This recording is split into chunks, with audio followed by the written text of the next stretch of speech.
going to be side-by-side coming down, and it's going to be Caleb Hall taking it.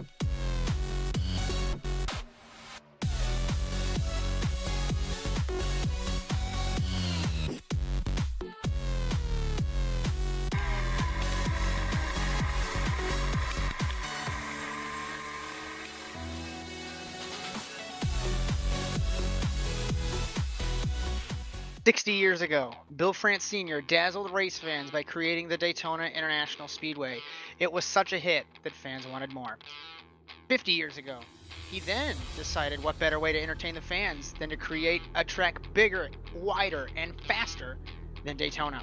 For those 50 years, NASCAR has been coming to the biggest and baddest oval known to the grid and entertaining generations of fans with the action. And today, it's Solstice Racing's turn. As we storm into the playoffs, 8 drivers are safe, knowing that they can bring the trophy of the steering wheel home and the teams will not bat an eye. But 4 drivers, Cosmin Ionescu, Nick Baker, Dylan Smith, and Keith Sherman, are going to have one eye on each other and the other eye on the rest, hoping they don't get sent into the catch fence. Of the locked-in drivers, Jake Poulin and Michael Frisch come to mind as the 2 rivals that have battled all season long, and that battle began at Daytona 11 weeks ago, and it ended in a photo finish. But will there be a rematch? Welcome to the Talladega Superspeedway for round 12 of the 2019 Solstice Proline Cup Series here on High Voltage Media Productions. And I am Josh Mertz. Alongside me, Brandon Nicholson, getting ready to bring you this action. And Brandon, I have to ask, what can we expect tonight? Well, you can expect the unexpected tonight. It's Talladega. It's anybody's game tonight. Anybody can win here. We've seen total just back markers come and pull through at these plate tracks. Since Daytona, this is going to be the first time that we're bringing back the SuperSpeedway package, so it's going to be a different kind of race for these guys tonight as compared to the last few races of the rest of the season. So, yep, here we are at Talladega, the wild card stage. 2 guys are going to move on to the next stage, and it's all based on points, not finishing position. So 4 guys battling for that spot. Looking at the standings here, it's going to be Cosmin, it's going to be Nick Baker, Dylan Smith, and Keith Sherman all battling tonight for that wild card, those 2 wild card positions. And what's interesting is Cosmin and Nick Baker are teammates. Dylan Smith and Keith Sherman are roommates. So there was a battle. There was a talk through the paddock throughout the week that it's the battle between the teammates and the roommates, and it's definitely going to be very interesting to see. As today we will have 3 stages, 93 laps is the race. First stage ends at 25, then 50, and then we close it off at lap 93. That's good to be back. I have to mention, I've been gone for the last couple weeks, other than me racing at the Colorado Motorplex, but I've moved in my own little apartment. We had to move all that stuff in, so I missed a couple races, and last week I was in Florida on a work trip. So it's definitely good to be back here in the HVMP commentary box. And although Dylan cannot join us, I don't think, I do believe he's going to remote into our commentary box. As he is. Oh, as he was. Hello. Or you are, rather, in Washington due to a personal commitment, but you've decided to bring your MacBook and remote on into this commentary box. Oh yeah, we got a little monitor going for me right here. Can see all the action that all the viewers can, and glad to be here. Wouldn't want to miss it for the world. I mean, this is a huge race, and I know it's got huge implications too if you don't finish well, if you're one of those wild card guys. So gonna be interesting today. As you'll notice throughout the race today, there's a few of them that didn't get the decal package, but if you are a playoff car, just like the NASCAR boys, you're going to have the blue spoiler and splitter, and then the blue on drivers the to your windshield cars. bearers. So starting grid really super fast. Before we start up the engines, Mike Fallon on pole position, car number 55. We have not seen him since Daytona. Alongside him, Jeffrey McClintock in car number 20. Fallon is the only car in the 49.0 second bracket. 2nd through 11th is 49.1. That's Michael Frisch, who is points leader. Cosmin Ionescu, first of the wild cards, in 4th. Dylan Smith and Brandon Lambert. Jake Poulin in 7th. And then we have the 64 of Brett Lawrence. I personally have not seen Lawrence race since 2012, so this should be fairly interesting. Micus and Sherman row 5. Bailey and Wetz row 6. Taylor, Poteet, Trowick, Columbia, Riley, and Baker.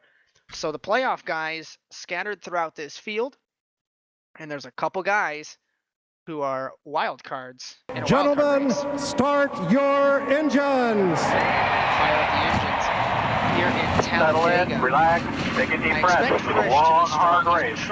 Gotta pace yourself. I believe, correct me if I'm wrong, what, 3-4 wins in a row now? So the 58, no pun intended, is on fire in the Proline Cup Series. Yeah, it's just truly amazing to see what he's been able to do here. You know, when you get hot and the time's right, it's a good thing for him. He's going to try to carry this momentum through the playoffs all the way.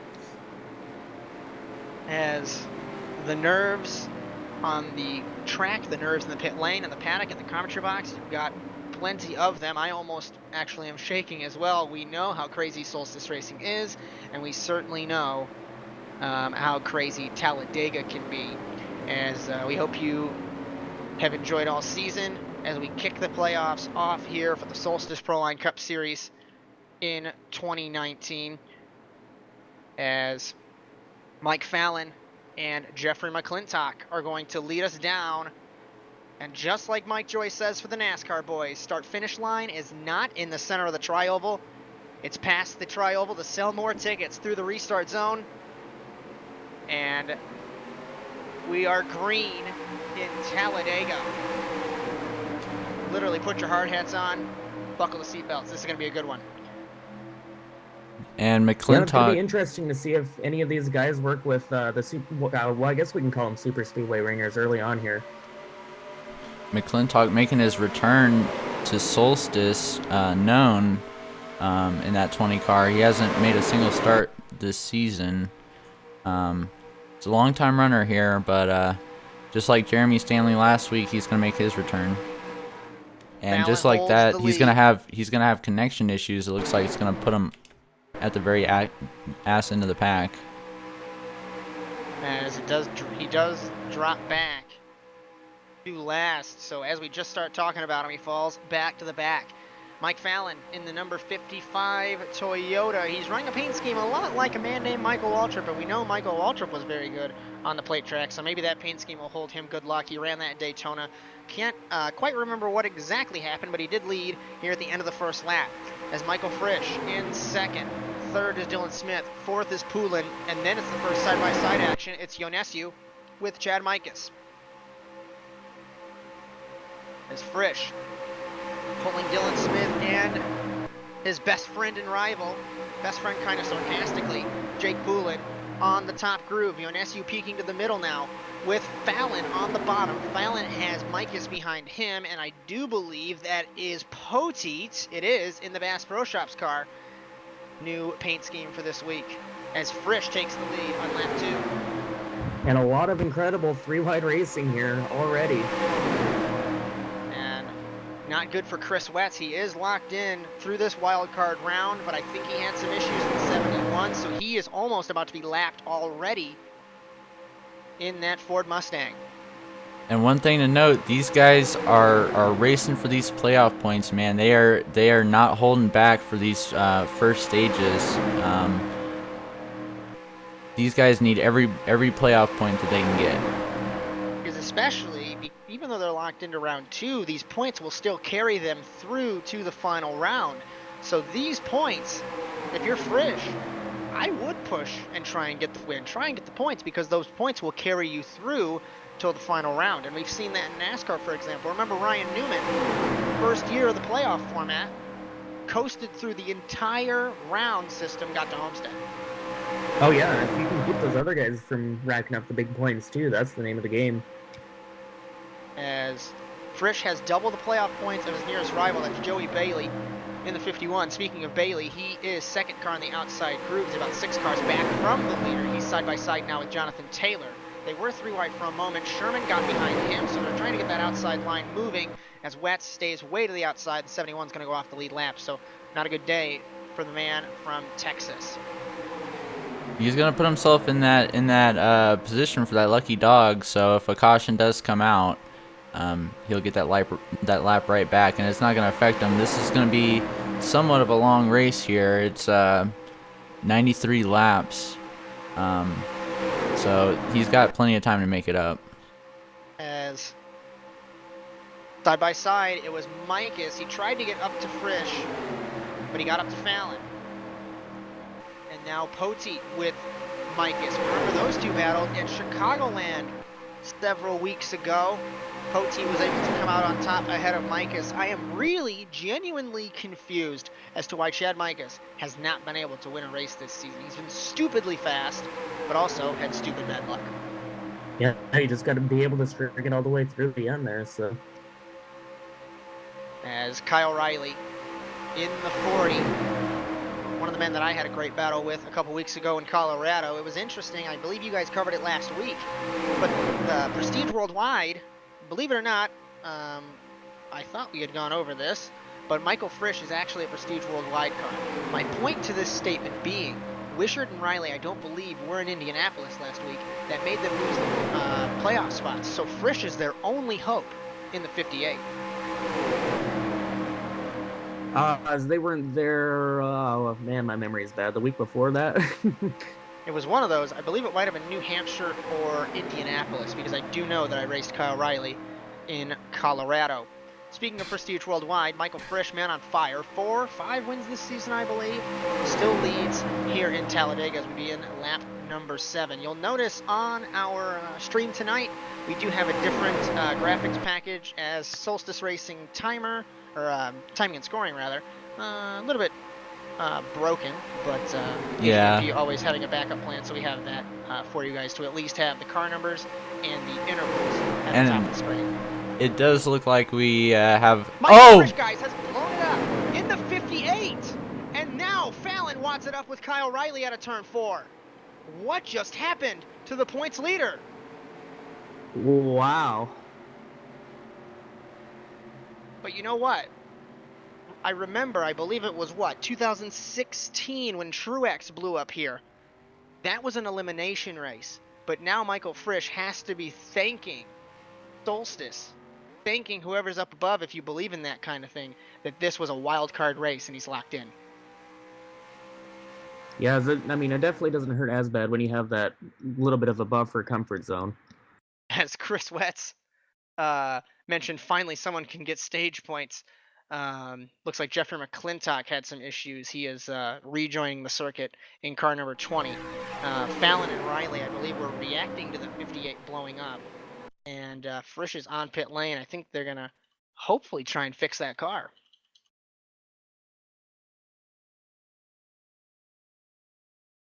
As I don't think that's a very good omen for the rest of this field, because if the guy who's leading blows it up, which doesn't really make any sense, because you'd think cars in the draft would have issues getting air to the car. I mean, these guys run such high RPMs. Whoa. As I was just watching the replay monitor there, that was just really weird. I'm not sure if it happened and then they made contact, or if the contact happened and that's kind of like, I don't know. Take a gander if I can see anything. I don't think they're topping out at 208, and it just grenaded. And then what happened was Fallon went to go, he cut immediately right to avoid, and Kyle Riley, they just came together. So I mean, that's literally no fault of anyone. It's just parts going kaboom in our points leader. And this is the second week this season that he's had issues? Because there was a race, was it Charlotte, I think, where he blew up? Or was it Darlington? There was a race a couple weeks ago. And with what can happen, too, is it puts a lot of strain on the valve train when we're running this many RPMs and we're topping out, that fast going down the back straightaway that it, you can have a spring lay down on the motor and that piston says, nope, you're going to close right now. And sometimes it'll bend one of those. It looks like Sherman beats everyone off of pit lane. I don't believe he took tires. I wouldn't really expect him to take tires. I think he only took fuel. No, he took left sides only in car number 15. So that's what puts him ahead of the field here. Good pit strategy for the 15 team. Jonathan Taylor, car number 7. Remember, like I said, some of these teams did not get the final package in time, but Taylor is in the playoffs in the 7. One of our other playoff drivers, Brandon Lambert. Cosmin Unesu, Dylan Poteet, Chad Micus, Joey Bailey, Blake Trowick, who we have not seen since Darlington. Nick Baker, Jake Poulin, who won in Daytona. And Brett Lawrence, Chris Wetz, Mike Fallon. It looks like the 55 team was able to somehow beat out the damage on the right side of that car, so good for them. Kai O'Reilly, Jeffrey McClintock, and Dylan Smith. So Frisch has retired from today's race in the 58 with a camshaft issue, so it's really good, like I mentioned, that he was locked in, because that could have killed his championship hopes. Yeah, that's a huge chain of events for everyone though, to have that happen, because now it lets other people get points and lets some other people catch up in the points as well. So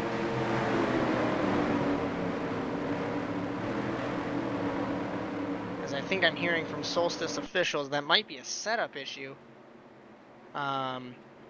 with the cars. So I heard over race control that if we have another car have another engine expire, there will be a race restart. So this might not be a random occurrence. This might be a setup issue here in Solstice. I know they were tweaking it in practice to get the cars to go a little bit faster. Green flag for Sherman as he leads over Taylor, but he looks like he spun the tires on the restart into the wall. Oh no. Goes to 15. Great save. He's going to hang on to the tail end of the pack. Good thing that it was just on the start there, because he can use the draft to catch back up to these guys. He hasn't lost the race yet. So Taylor and Columbia now, first and second. So like I mentioned, if there's another engine issue, it's going to be a race restart here in Talladega. But hopefully, for Frisch's sake, we hope that there's another engine expire, because he wants to get back into this race. But we also hope for the guys that are left, we don't have an engine expire. So we'll certainly have to wait and see. Yeah, and with them running a spec gear, that's one of the things that I was really questioning, is whether they had the gear a little, a little too tall, running too many RPMs. That would be, as we're getting up to speed here, 202 through the field. They were capping out at 208. That's definitely a little bit faster than the cars would like to see at Talladega. Jeffrey McClintock drops to the inside. Looks like there's some issues on the 20. He had to get way out of the way for Keith Sherman, so he's going to drop from 12th back to 17th. So now there's three cars on the bottom. It's Taylor, Ionesiu, and Mikas. Trowick, Fallon, and Columbia on the outside. Ionesiu gets a huge run with Mikas in tow as he's going to pull them to the outside. That's going to be 5 cars versus 1. Let's see if Taylor can hold his own on the outside. It would be an incredible feat if he could. But it looks like Ionesiu is going to power right on by. So the Pensacola winner to the lead in Talladega. Pote's going to get the draft off of Taylor, see if he can shove him back up there. He's going to get a good run. Cosman's, that high side's taken off, and they're going to duck to the bottom to block that bottom lane. And we don't typically see it with this aerodynamic package, but there is a possibility if you're in a pack and you're scrambling all over the place, 2 guys can pull away. We haven't seen a tandem in 7 years. And it can work in moderation, but the pack has to be literally like shaking a soda can and opening the can. Ionesiu holds the lead over Mikas, over Taylor, and Poteet. Poteet looks like he had a little bit of an issue on the bottom there. He got sent to the middle, and now he's behind Taylor. Car in pit lane, Jeffrey McClintock. There was some smoke down there on the pit lane. Nothing, no harm, no foul. So side by side, 2 by 2 by 2 by 2 by 2 by 2. It's about 7 rows, 7, 8 rows. So all the cars side by side. Taylor side drafted off of Mikas, and it put him nearly in the wall. I've seen a lot of that in practice as well. That these guys getting very close to one. Oh, and the 22 around. Into the fence goes the Chicagoland winner. That was a hard lick for Poulin as well. Oh, Daytona man. winner involved as well. As he went up, clipped the fence. It's a good thing that the car didn't, because we've seen when the cars hit the fence, they get pulled and go in the fence again. Yeah, and that's really when the majority of all the damage happens, is when you get like that helicopter effect going on. because we've certainly seen that in NASCAR, of course, IndyCar. Realistically, unfortunately, when any car gets into that fence, but they have reinforced the fencing, so luckily the cars don't become cheese in a cheese grater. Taking a look at that replay there, it looked like Poti just got a bad bump, and it just sent him just like across sideways on the backstretch and just took the field out with him. But we've seen with the 55, Fallon, when he had that damage on the side of the car, the crew was able to get it out, so I'm not too worried about Poulin. I don't think Poti would be too concerned. I mean, we've seen cars all torn up to pieces win the race at Talladega, so as long as he's going to have somebody behind him, I think he will be okay. We're going to have about 10 laps to go this time in the stage as we are under caution for the second time. Taking a look at the 56's onboard. Yeah, that looks exactly like what happened. Just a little bit of bumper grab there. Yeah, and if there's any movement whatsoever, then it'll definitely grab that person and just turn them right around. As Yonescu leads Migas, Taylor, Riley, and Smith, the top 5. Yonescu and Dylan Smith, the wild cards that would be in the second round of the playoffs. Let's see who pits here on lap 14. Everybody except the top 2. Columbia stays out. Everybody else pits. Smart move by Yonescu. Honestly, I'm kind of puzzled as to why Columbia would do it, because Columbia's out of the playoffs in the 39. He's had an up and down season. Had a great race going on in Colorado, if I'm not mistaken. It's hard for me to remember because I was driving that race, but I do believe he was up front there. I could be horribly wrong. Yonescu obviously would make that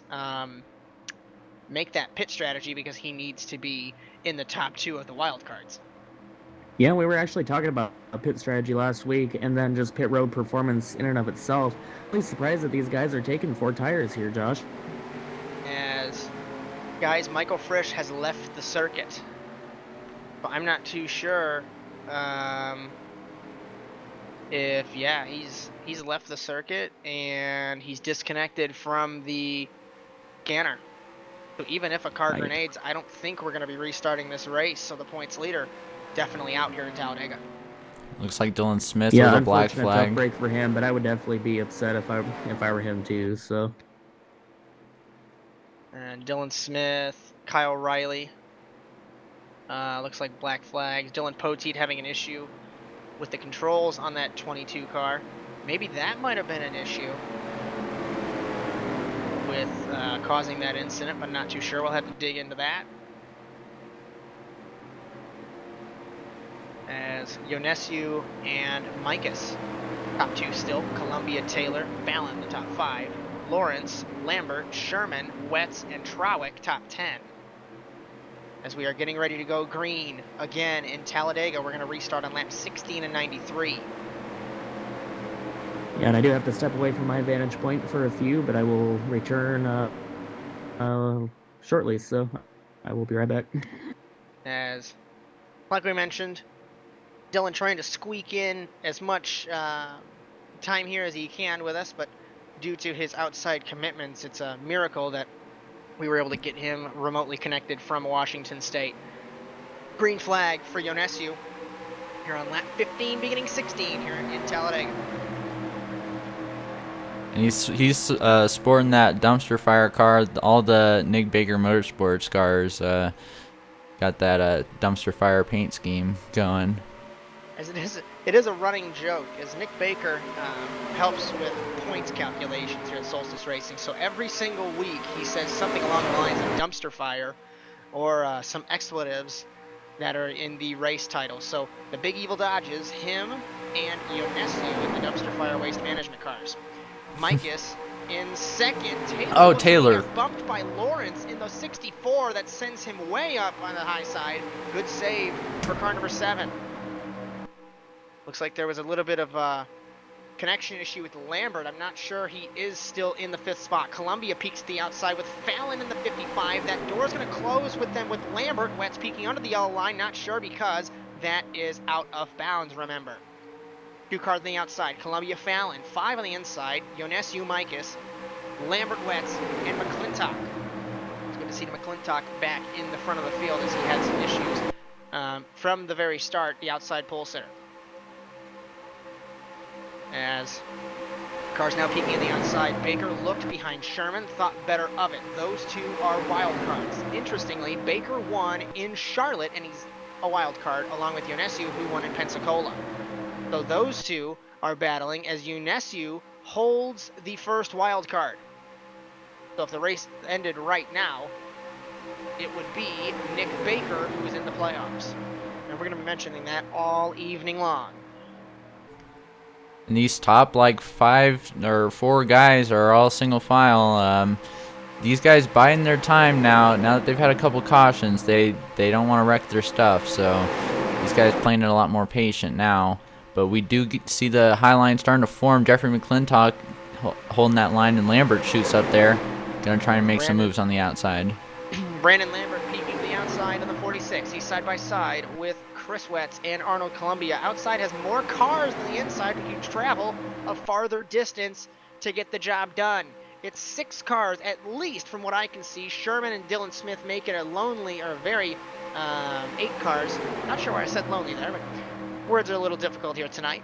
But they're a little bit farther on the draft. A couple moments ago, they sucked right up. So it's 4 versus 8, and the 8 cars cannot get the advantage. This is fascinating to see, as Lambert has only caught up to Columbia. Let's see if they can get it done on the backstretch here. They're all just holding their line super steady going in this corner. And they do get a run. They do get a good run going in the corner. Columbia had peaked to the middle there. I wonder if that would have interrupted the momentum of those 4 cars. Sherman side drafting off of Baker. Oh, almost making contact. Very close for those two. As Lambert pulling the outside train, he's gotten past Columbia, he's gotten past Wetz. Sherman goes to the middle between Columbia and Trowick. And it looks like he's going to get hung out. Mikas. No, he's going to force the 56 by themselves up there. Trowick and Bailey put back a few spots. This makes it 3 wide. Baker trying to hang on to Sherman, as Sherman got by Baker for that second wild card spot. But now it looks like it's 8 cars versus 5 versus 3, and now I don't think the middle groove, it was the outside, I don't think they're going to be able to hold the momentum, but we'll have to see. Fallon is a car length back from Poulin in the 21. That's 6 cars now versus still 8 cars. But Columbia has about a car length from him to Wetz. McClintock peaked the inside on Lambert, but couldn't make anything happen. They're 3 wide, and the outside looks like it's falling apart.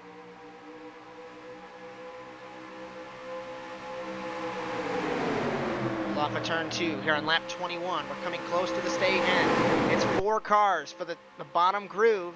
Still Yonescu, Mikas, Wetz to the middle. And Columbia. Wetz has Columbia behind him, but Columbia hangs him out to dry. And the Canadian just like we no prisoners. Just like we noted earlier, Wetz got that free pass, and he's moving up. He's up there in the 4th now.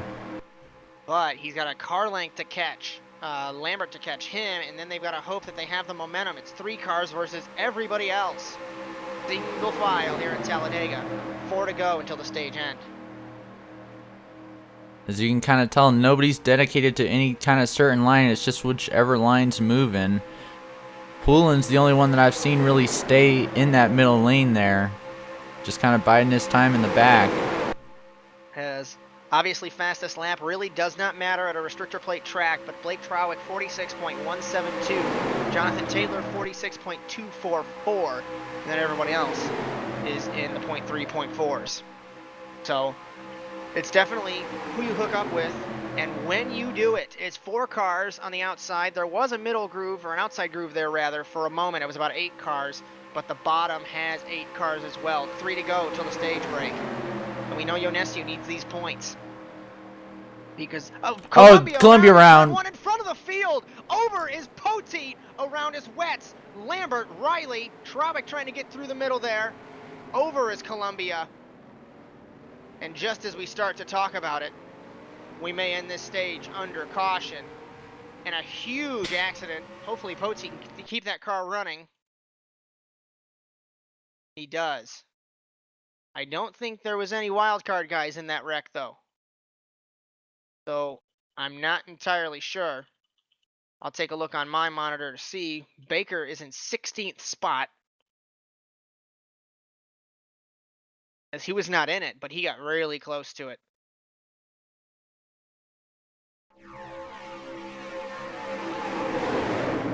And I think what caused that, yeah, it was bumper grab with Columbia and Poteet. They were getting a little too aggressive trying to bump there.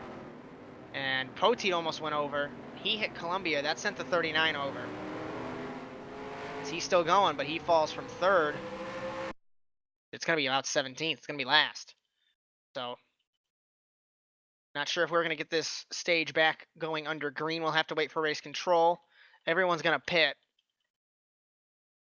So, Wets in the 71 got some decent damage as well. So, he will take it down the pit lane. Only car out of the race is Michael Frisch in the 58.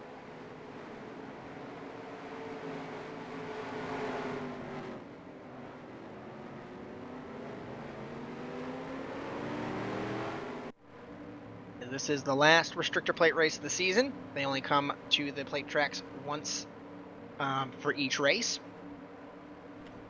And race control has confirmed this is the end of the stage. It looks like Ionescu. And we're going to go ahead and use the stage break as a quick commercial break. We'll be right back, bringing you guys the live action here from Talladega.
Nothing will ever sound the same without a Turtle Beach headset. Hear everything. Defeat everyone.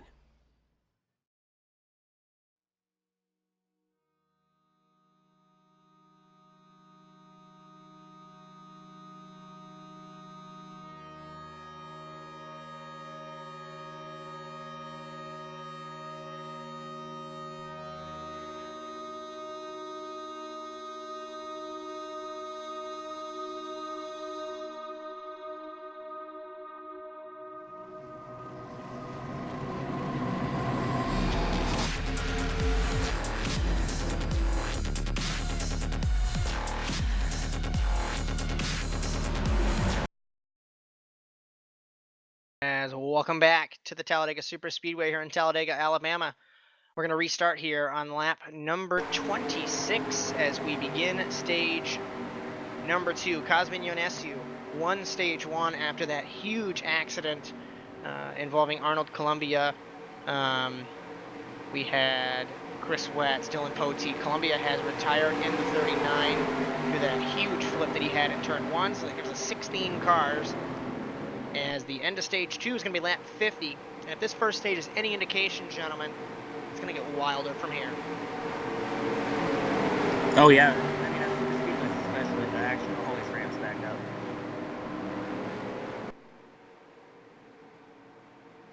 As Yonescu, Mikas, Sherman, Smith, McClintock, top 5. Cosman's going to lead him back around once again. That top 2 looks exactly the same as it did on the last restart. And I know they're not teammate. Well, they kind of are actually teammates with the Big Evil team. As we get ready to go green again in Talladega, they are teammates running different manufacturers. So you got to think, are they playing strategy? Well, you can see by Chad getting down in the bottom line right there that they're definitely working together at least. That answers my question. It makes me look like a fool. Everyone on the inside except for Joey Bailey and Dylan Smith, Wetson, Poulin on the outside there in the 2 white cars. As Poteet in the 22, looks like he's lost the draft. He had a huge amount of damage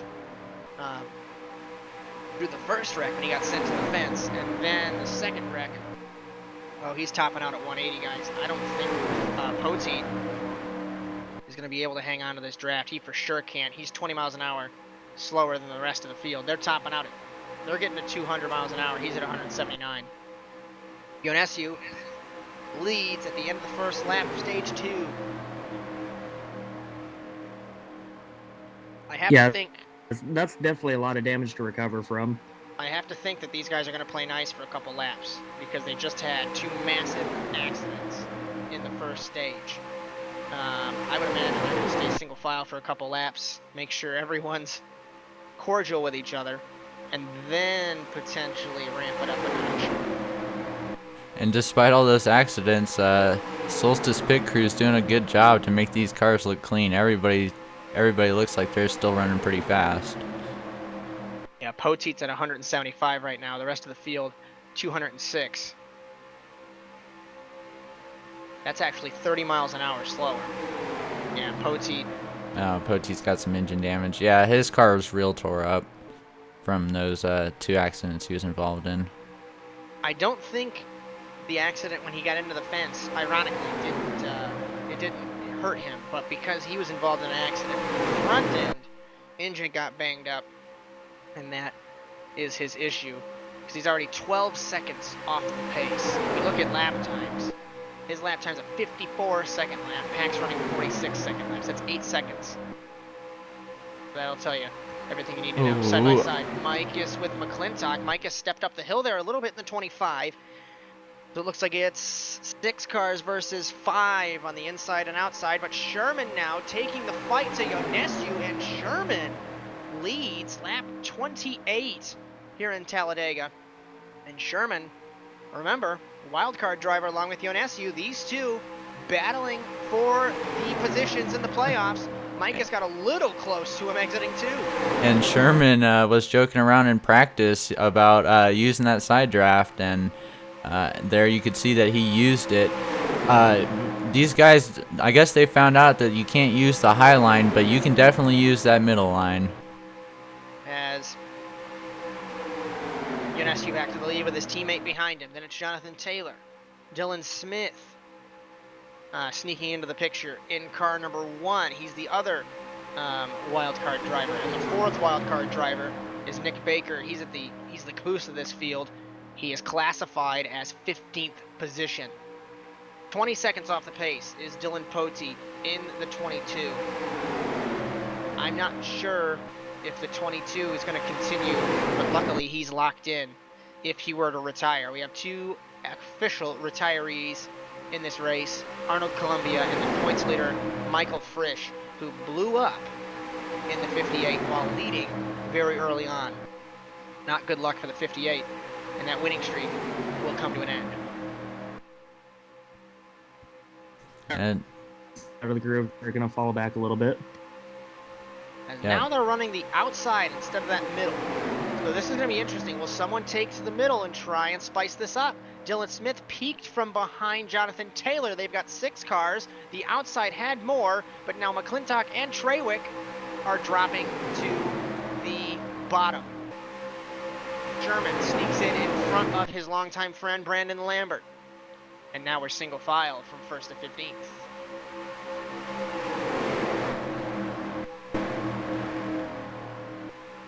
It looks like Top 6. McClintock's going to try and get a line foreman, but it's not going to work. McClintock and Trawick are trying to fake these guys out. These guys making sporadic appearances. McClintock, you said this was his first appearance. Trawick made an appearance in Darlington. So these guys aren't racing for points. They're racing for a win. They want to win. They want to get the trophy, get the hardware. They don't care about the playoff guys. They don't care about points. They just want to win. As Sherman pulls Lambert to the outside, let's see if they can make anything happen. But Bailey is closing that hole up in the 51. I don't think Lambert's going to be able to get that hole. I don't think Sherman's going to either. So those two are either going to make their way to the front or they're going to fall to the back.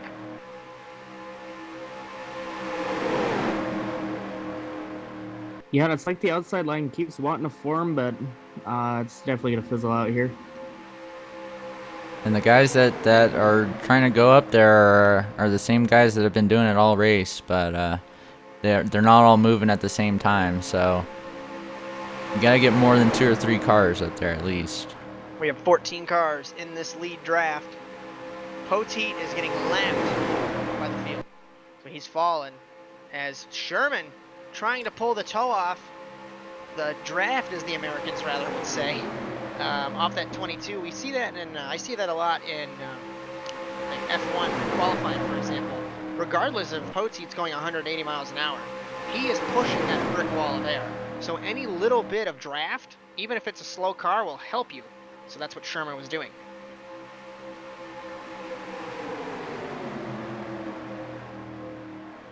As leader still is Cosmin Ionescu. Micus has not moved from the second spot. Then it's Taylor, Dylan Smith, and Fallon. So Dylan Smith comfortably in the second wild card. Sherman behind McClintock in the 20 on the outside groove. Those two struggling to make any headway to try and get that second groove. I think, honestly, guys, these guys are going to ride this second stage out. And then it's going to get crazy for the third stage. Yeah, I agree. It's not gonna. It's gonna get hectic, I'm sure, right at the end of this stage. But up until then, these guys are just playing it patient.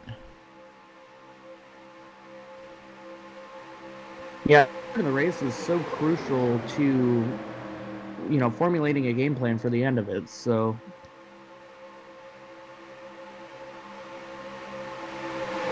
Yeah, I expect to see a few moves being made, and then for things to calm down a little bit, and then for guys to try something else out, and then calm down a little bit. And we've seen everybody experimenting with the lanes. Everybody's kind of been everywhere.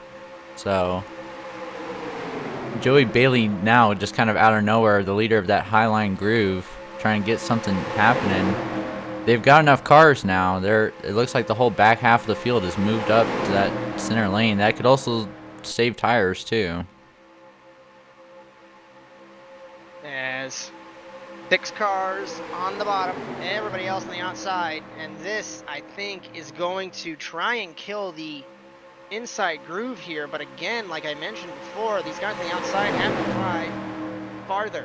They have to race more of the track, as Chicagoland winner Dylan Poteet has pulled it off after getting lapped in the 22. So we have 15 cars left, and this field slimming down here, gentlemen. And it's a lot like an IROC race. You don't have that many friends. Yeah, and definitely look for some of these guys to try to make some deals here, and communicate either with car language or actually say, "Hey, come on, let's work, let's go." Because this series is a little bit different than the NASCAR boys, as I, of course, don't like to break down the fourth wall too much, but they're all in one channel. NASCAR, obviously, is not. And NASCAR used to let the spotters and the drivers talk to one another. They banned that. But sim racing, you're always in one channel. You can talk to these guys, you can whisper them, you can say, "Hey, I'm going to work with you." And look at that. Jonathan Taylor pulls to the outside in front of Joey Bailey, and it's going to put Taylor in a last-second move to fight Micus and Ionescu. Yeah, now that Highline's working for sure. McClintock drops to the bottom. Like we've mentioned, McClintock doesn't care about anything but himself in this race, as he's making a one-off appearance in the 20 car. I don't think that's going to help Taylor and Bailey. Sherman and Lambert and Lawrence are going to close in. It's going to be 5 cars versus 4. They're tightly packed up on the outside, but they're falling back.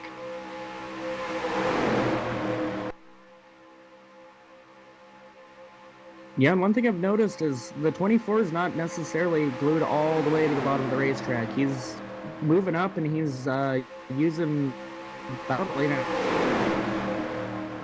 of track. Oh, and then 51 into the hard in the outside wall. He's gonna save it and keep it going. And Baker slides it around. Baker's gonna Carmenitis. self-spin. So one of the other wild cards not having a good day in Talladega. He was able to save it. I don't think that's going to be a caution, and that's going to hurt him big time. Because he saw his competition drive away as he was struggling to keep the car pointed forward. That was just unfortunate luck trying to avoid that whole mess. Yeah, now he has to hope he doesn't go a lap down. And now the field again back to single file.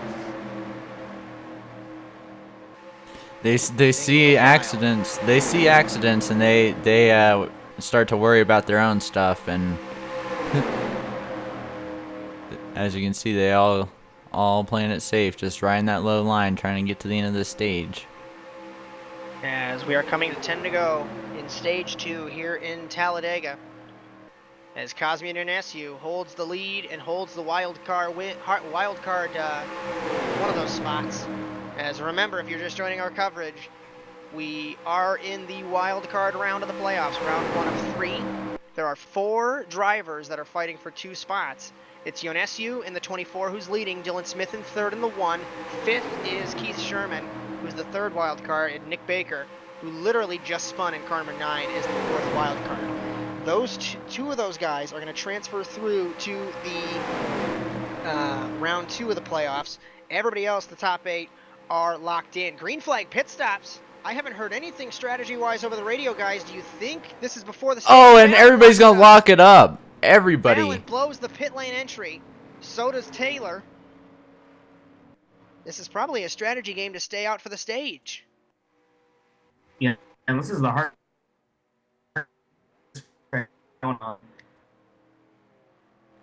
As, like we've mentioned before, we were able to get Dylan Livingood patched in from Washington on a remote monitor there, so he might have some connection issues with his commentary. Hopefully we can get him back for him to explain what he just mentioned, because certainly on our end we could not make it out.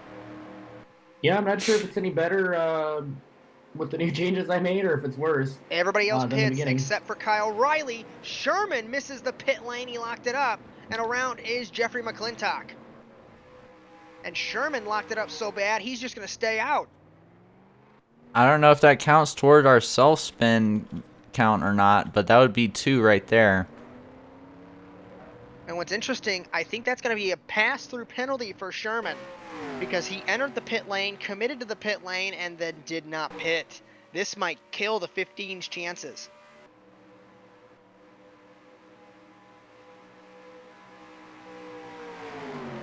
Like I had mentioned, again, as we were mentioning, if you had just joined us before everyone decided to pit and throw us through a loop, points leader Michael Frisch, who was coming off of 3 wins consecutively, had blown it up from the lead.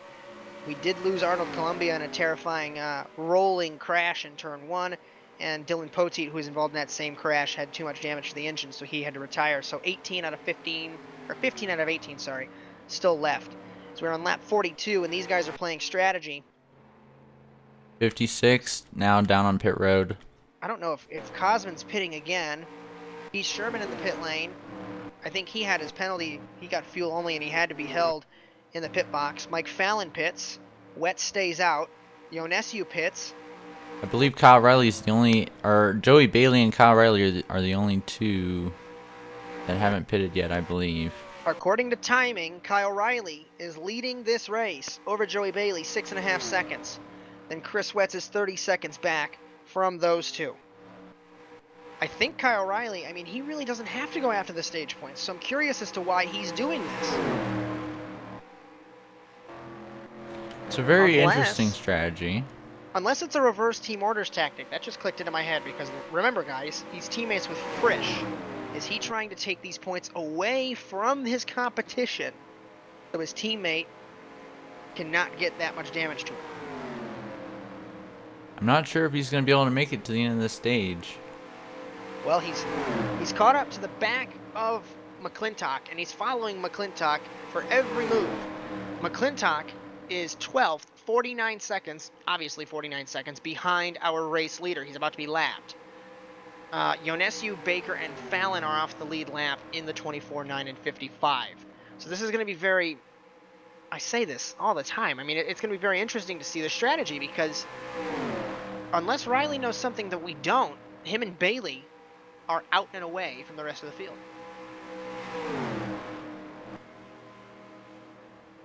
As I do know that you have a scanner, a radio next to us, tuned into the driver channel. Have you heard anything through this strategy? Unfortunately, I haven't. The scanner battery ended up dying on me, so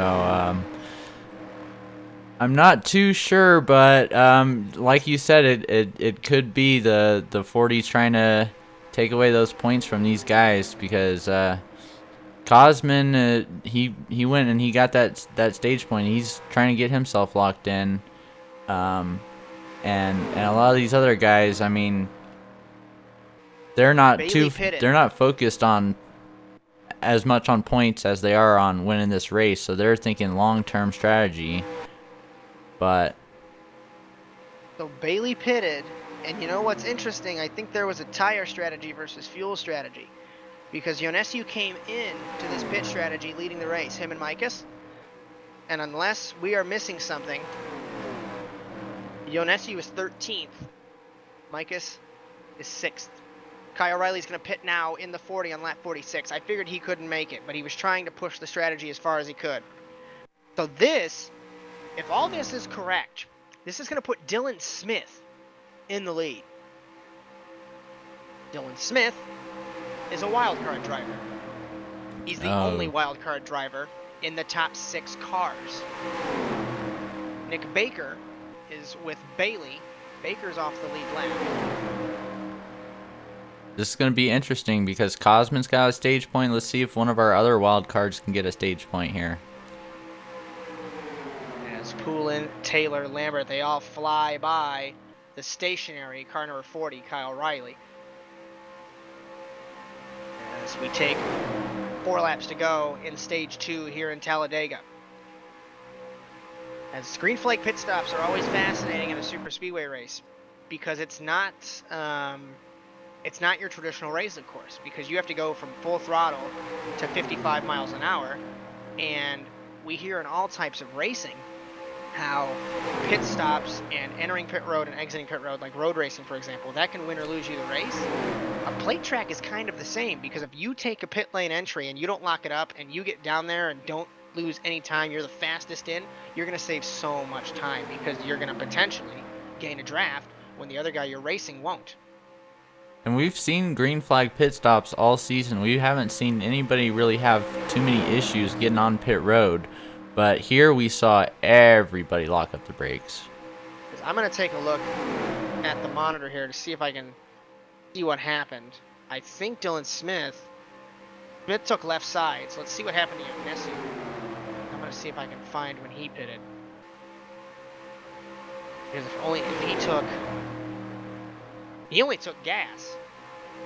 But I think what happened there is that's actually fascinating. I don't have a way to explain that because Dylan Smith took tires and ends up in the lead. Yonescu only took fuel. He's in 12th. That's the power of the draft, apparently. As remember, that's when Sherman decided to exit stage left and mow the lawn, and that might have broke up that whole pack. Yeah. That's another thing about plate tracks, is you have to be able to communicate with your team or whoever you're drafting with and say, hey, I'm taking fuel, I'm taking left side tires, this is the strategy. Because we saw with Poteet, and granted Poteet had damage, but there's a difference of 20 miles an hour, easy. Like for example, Lex is 190 miles an hour, the field is at 205. So if you don't have a drafting partner, you are hurt badly. As they're getting ready to just freight train what's here, and you'll get a demonstration of that. As demonstration of the speed difference between 6 cars versus 1 as we take the white flag in stage 2.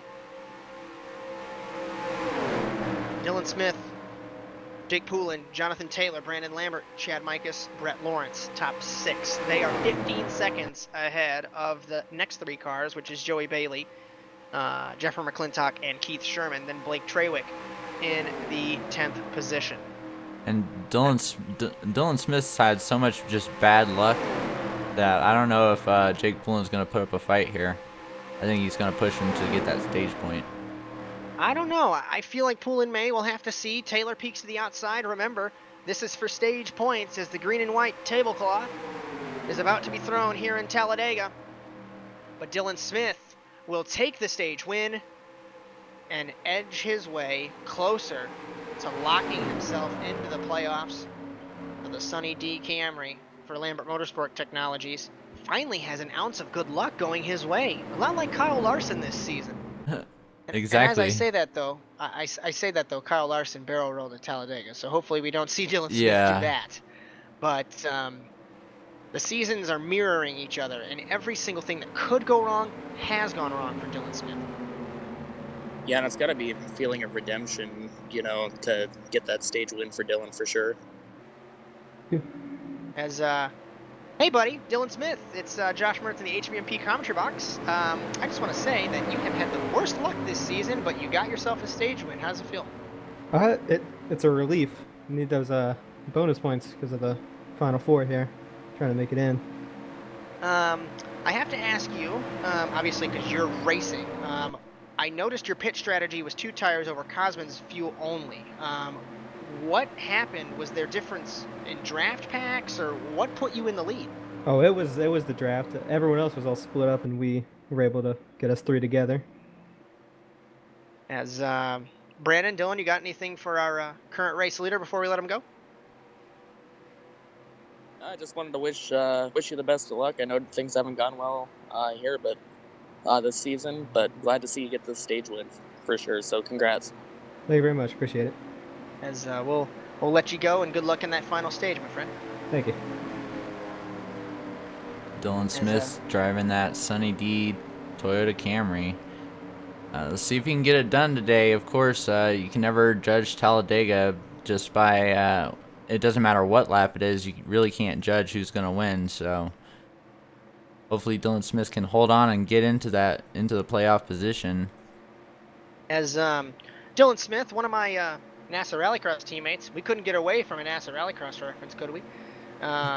We were supposed to go green first week in May here, but due to the trip to Florida and all the fun things that have happened, we had to push that back. So hopefully, tentatively, we'll get back going first week of June. So check us out on Facebook, NASA Sim Racing, to join us, and hopefully we can get that started, back up and running, and some good racing going on.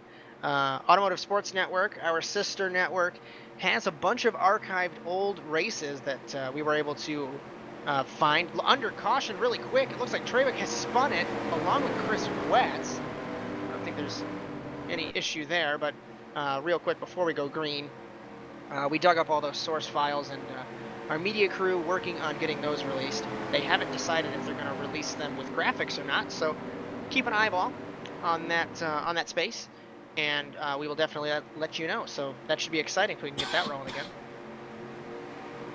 As Dylan Smith, as Lambert, all these guys, majority of them have raced in the NASA Rallycross Challenge, actually. As I mentioned at the start of the show that I haven't seen Brett Lawrence race in 7 years. The last time I saw him race was 2012A, St. Eustache, NASA Rallycross. So it's good to see the 64 back in action. Yeah, he always does well at Solstice Racing. Always fun guy to watch. So Dylan Smith let him on pit lane. He's going to take some tires. I want to see if that LMT crew can keep him out front, or if someone else is going to steal his show. Granted, pit strategy, and it's a plate track. It really wouldn't matter, but let's see if someone else... Looks like everybody in the field is going to take 4 tires on this stop. Unless they take right sides, but I wouldn't understand why. So Dylan Smith will hold the lead, so the luck is going to hold out for car number 1. That's going to put him back to the front. As he had a really great pit stop, put him out way ahead of the field. Taylor loops it on pit exit, and he was in second off the pit lane. I'm not sure if he's going to be back into that position. No, he's at a black flag along with Treywick in the 56. Yeah, that first gear is definitely a tricky one. As Dylan Smith, Jeffrey McClintock, Mike Fallon, Joey Bailey, and Cosmin Ionescu in the top 5. McClintock having a great pit stop, putting him in second, putting him in that outside lane on this restart. Cosmin's got an EOLL, so he's going to be right in the back of the field as well. So end of longest line penalty for the 24. So the man who won the first stage, who held the lead through until the pit strategy in the sumo draft that somehow jumbled this field up, still blows my mind, will be sent to the back of the field. So it's going to be interesting to see if the 24 can climb his way back up through this field. He's going to have his teammate Nick Baker back there. He should have Chad Mikas back there as well. So granted, it's only 15 cars, but when these guys get single file, that train becomes extremely long. Yeah, it's a hard one. It becomes a hard hole to try to dig yourself out of when you get one of those ELL penalties. I mean, it's not going to be for a while until those guys can start coming back up through. Doubling them up here. Not only did green flag pit stops completely shuffle the field, but so did the stage break pit stops. Boom. Because we're going to be going green here, it looks like. Race control does confirm that to me, so we will be going green. Everyone's trying to get in the right spots here as we begin the final stage. Dylan Smith, Jeffrey McClintock, Joey Bailey, Kyle Riley, Chad Mikas. 50 laps to go in Talladega. Green flag once again. Ooh, and a bit of a bobble from Proline there in the restart. Side by side entering turn number 1. McClintock versus Smith.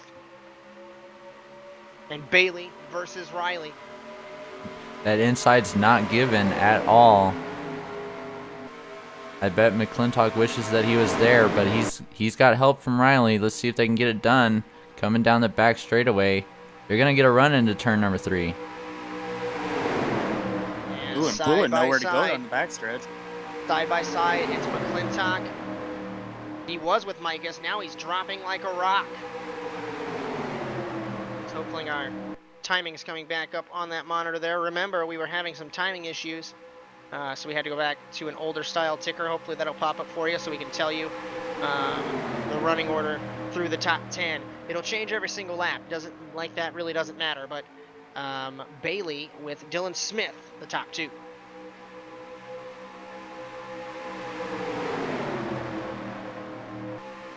Yeah, and the outside line still holding strong here, Josh.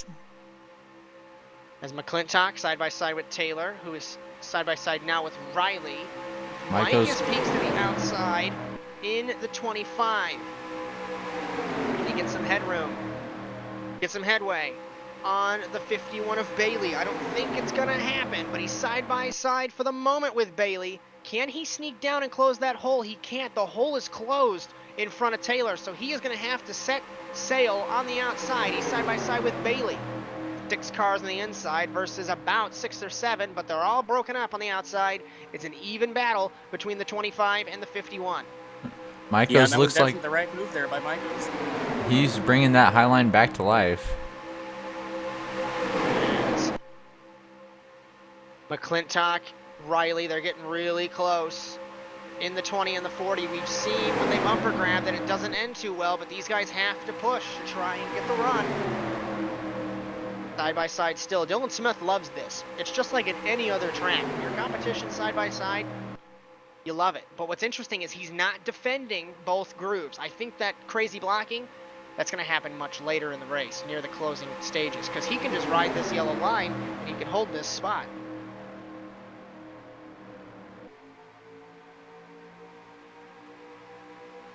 That outside's working.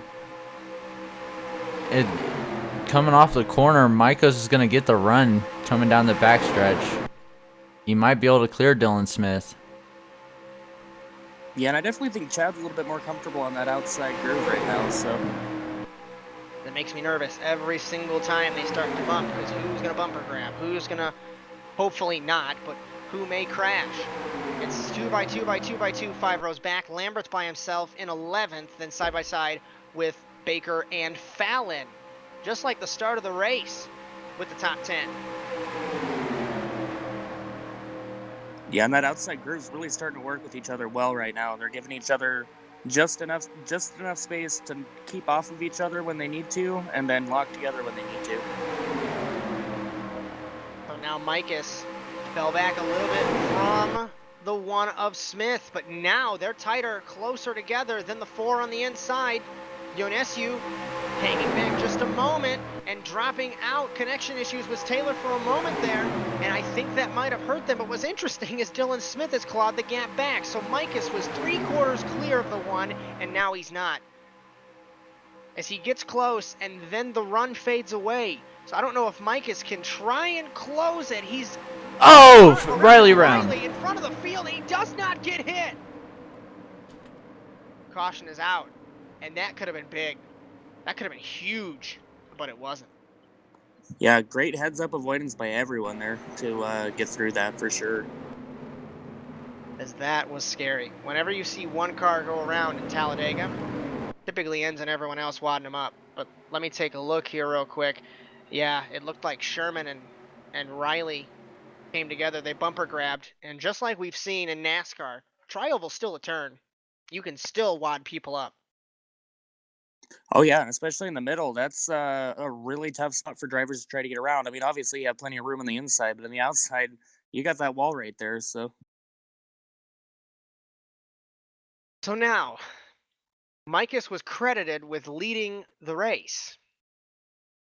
This changes a lot of stuff, because Dylan Smith has held that lead, and now we have Micus, who we know is great at plate tracks, in the lead. Yeah, and who's going to work with? As Micus pits, everyone realistically pits. I was going to say except and then enter a driver name, but I can't because everyone's down pit lane here in Talladega. Mike Fallon's off the lead lap in the 55, so we have 14 cars on the lead lap, and I think he's going to be back on the lead lap. So we should have 15 cars on the lead lap. Looks like Bailey's gonna race. Mike goes off pit road. He's gonna get it. Bailey, your new leader. And he's got a black flag. So he must have sped on pit lane, and that puts the 51 from second to last. And yeah, as I was going to mention, he was a little quick coming out of pit road there.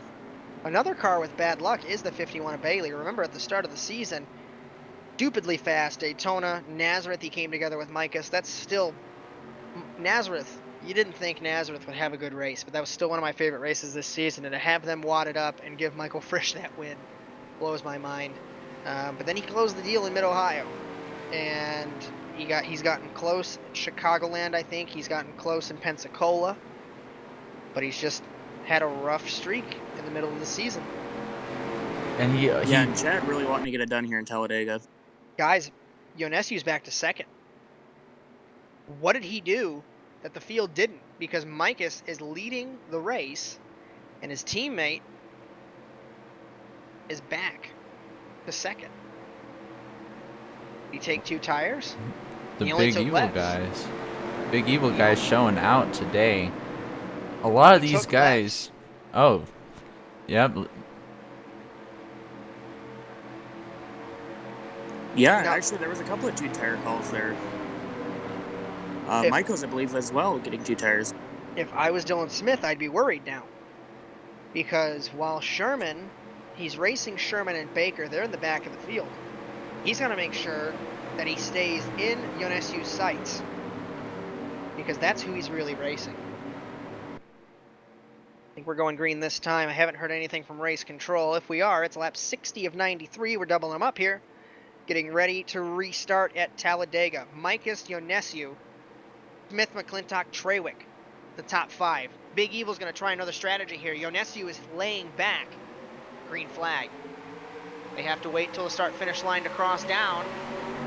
But now Yonescu didn't get a good restart, and that's going to split him as McClintock in second. And McClintock's going to insert himself right in that Big Evil sandwich and just cut that connection off between those two guys. And the 46 and the 1, Lambert and Smith, LMT teammates. So you got to imagine that Lambert is going to try everything that he can to get his teammate into, well, while he is in a transfer spot, he wants to get him into one better, into the highest transfer spot, because Sherman is only 3 cars behind Dylan Smith.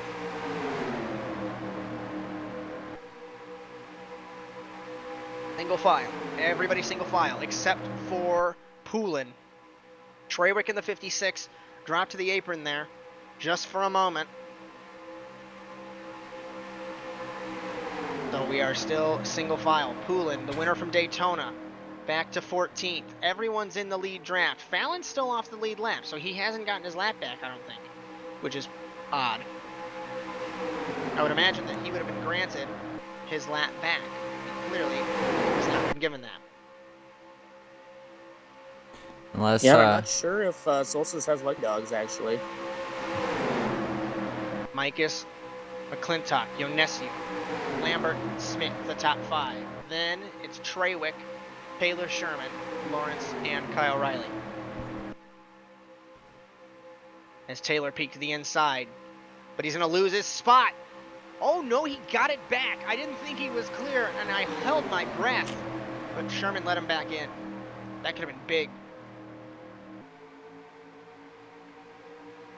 So Yeah, now but against Sherman, single file like this, you want to try to go out and make the move, but you got to do it at the right time. You got to time with somebody else, or else you're just stuck at the dry. as you now can Treywick, see there, the I don't know if 40s. that- Sorry. Sorry, go ahead, Brandon. The 46, just like Dylan was saying, he got the number 1 to work with him, and the 56 just followed right in line. They both go to the high side to try to get that high side going. Remember, they're teammates. Now, I was just about to mention before we started talking over each other that Taylor looked like he had nudged the 56 out of the groove, but that helped the 56 at Treywick because now it's 6 cars over 3, and it's all down to the amount of draft that you can get, of course, and the amount of cars to break that wall. So now the LMT boys, it's Lambert and Dylan Smith trying to charge their way to the front of the field, but Kyle Riley is sucked to the back of Yonescu. He is clawing this gap back. It's 7 cars versus 4, but the outside again can't get it done. They can't close this up. Yeah, it just takes a while for that top group to kind of get the momentum going, and so I think if we're going to see guys try to work that high groove here later on in the race towards the finish, they're going to have to do it early. They're going to have to start early and just stay there and work together. They've already spent over an hour and 15 minutes in these cars. Still 30 laps left to go. Less than 30 to go. So 5 cars on the inside. We have 8 cars, on the outside. And then there's Chris Wetz all by himself in the 71. He's waiting for the grenade to blow up. He's waiting for this field to combust. It's now 5 versus 5 on the inside and the outside. So roll your dice, pick your lottery numbers. That's Talladega. Anything can happen. Usually does. Treywick on the back bumper of Dylan Smith. Smith poked a little bit trying to get to the air of car number 1. Remember, it was a concern that we might have had a car blow up after Frisch. That might have been a random occurrence because the 58 is the only engine failure of today's race. Yeah, that's really unfortunate. I mean, you know, he's had a truly dominant season, and it had to, you know, his streak had to end somehow. But for a 10 like that, he's got to have a bitter taste in his mouth. As McClintock poked to the outside, the moves are starting to happen. But I don't think that was a good idea because now the Big Evil cars are together. And unless McClintock can clear the 25, he's going to look like a genius if he can get it. But that outside groove is not together. It's about half a car length ahead of Lambert. And off of turn 4, unless this outside groove can push him ahead of the Big Evil cars, this might be a bad idea for the race. McClintock credited with leading lap 66 as we begin 67. And now they're side by side again. It's 8 cars versus 4 on the inside. And the inside is holding that spot. Yeah, Chad tried going up and defending, but then I think he realized that, hey, that's my teammate behind me. Let's see if we can hook up and do something. And those 4 cars are running really strong there. I would almost think that maybe the outside, the very outside, the Dale Jr. line, Kyle Larson line, might have more grip than the middle. But then you'd have to drive so much farther than the middle lane. So it might not even benefit you with the added grip. Yeah, the outside's going to have to search for it somewhere here because, I mean, it's a David versus Goliath battle right now, and right now David's holding strong. But here's the thing, though. As McClintock was credited with leading lap 67, all he has to worry about is holding the lead over Micus exiting turn 4. It doesn't matter if he's a car length back. Entering turn 1 or 2 or down the backstretch, you see he pulls on him down the back straightaway. He just has to make sure that he can get ahead. Can he clear him? They finally got a good run down the backstretch. I don't know if McClintock's going to do it. Micus has the inside, but don't have to lap Poulin in the 21.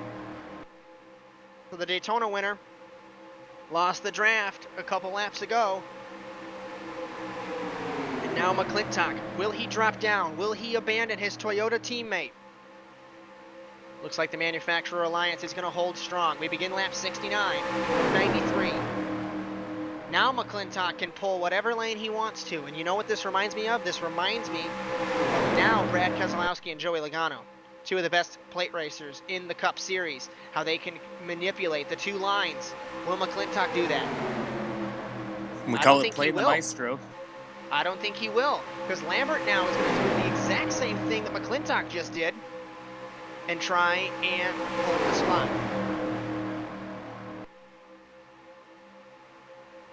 Yeah, and it's all about the momentum that outside line can carry. And with that start-finish line being a little bit farther down here, it works to the high line's advantage. Because if the start-finish line was where it was at in Daytona, not sure if that outside line could get it done. And Lambert credited with leading that lap. So like I said at the opening, Bill France Sr., when he built this track 50 years ago, he wanted something better than Daytona, bigger than Daytona, and different than Daytona. So, like Mike Joy have said, like all the other commentators have said in the past, thought, you know, I want tickets to sell past the pit exit. I'm going to put the start-finish line there.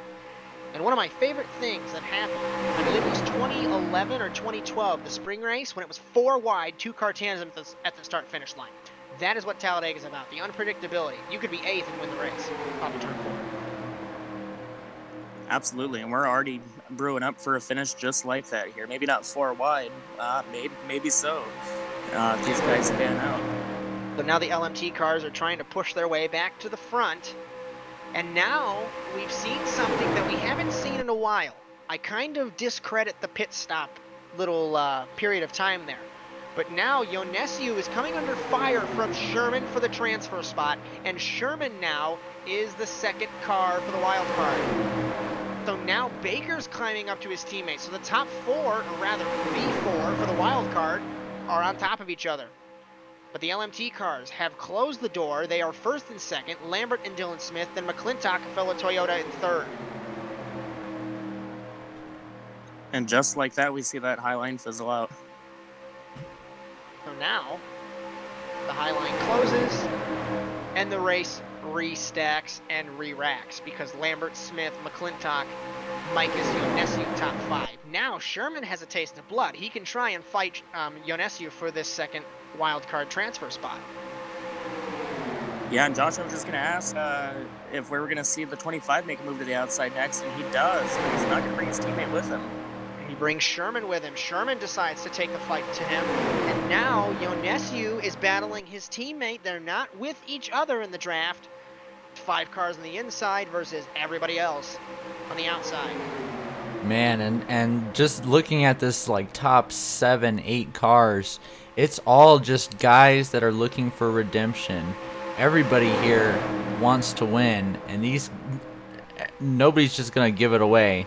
All of these guys in the top 10. 20 to go in Talladega. We've seen Lambert. He was leading in Daytona. One of the favorites for Daytona ended up wrecked.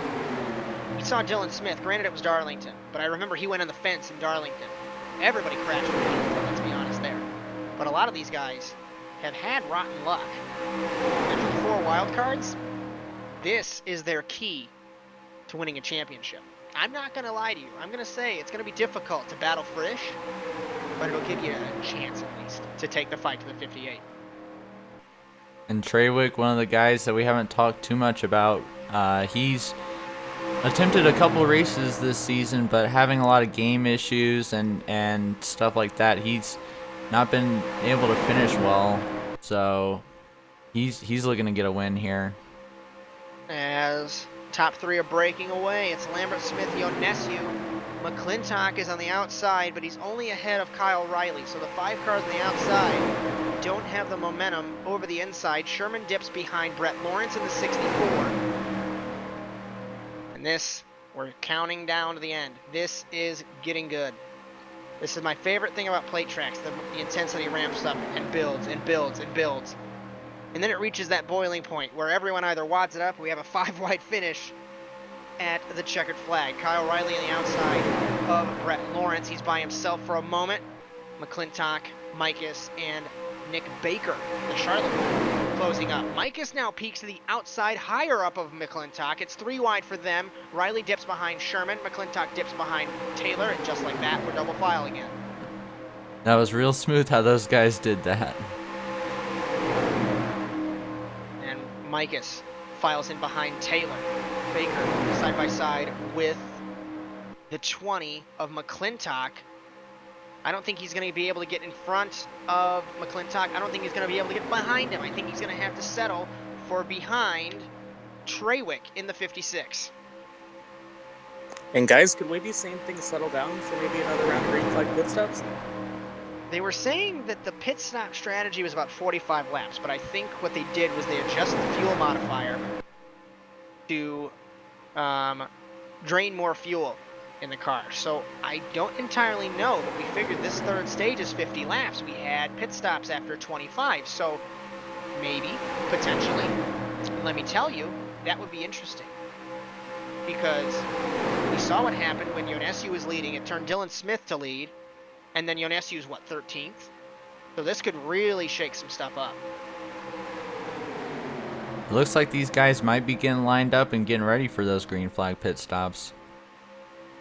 As I almost remember, I can't remember what year it is, but I think it was when Greg Biffle, I think it was 2015, 2016, when he almost won the race in the fall here, and then there was a caution, and he had to pit. But it was like, what, 3 laps until the end? I could be horribly wrong, but I'm trying to pick my brain to remember that.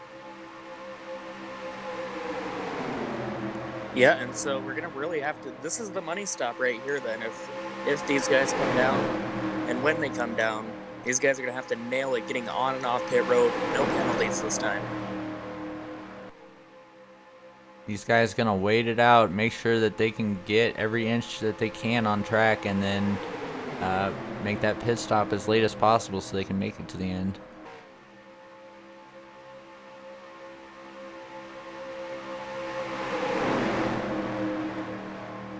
We haven't heard anything from the driver scanner. But Lambert holds the lead over his teammate Dylan Smith. Then it's Yonescu, Brett Lawrence, and Keith Sherman. We're getting down to the final 15 or so laps, and the hard hats, they better be tight. This one's going to be a good one. Yeah, and these guys started to get less and less nervous out there on the backstretch. Micah's trying to hold Taylor out to the outside, but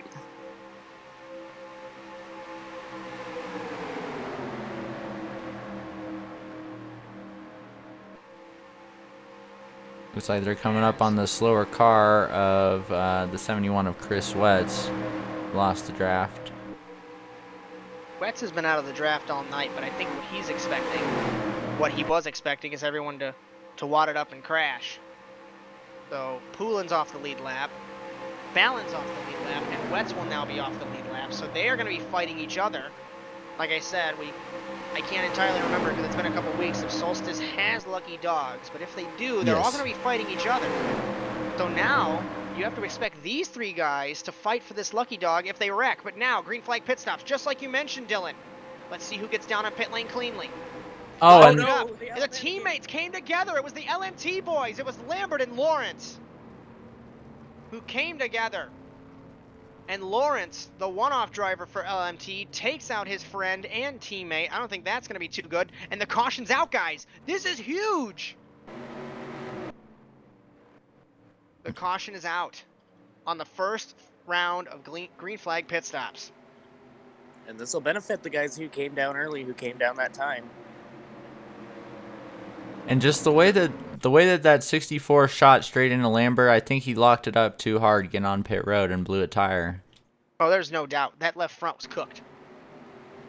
It was cooked more than a hamburger on a hot summer day's grill. Sherman, Fallon, Lambert, Riley, Smith, Taylor, Trawick, and Lawrence are going to benefit from this. Everybody else has to pit. Yeah, and I do believe this is both of their home tracks, so bad day for the Alabama gang here.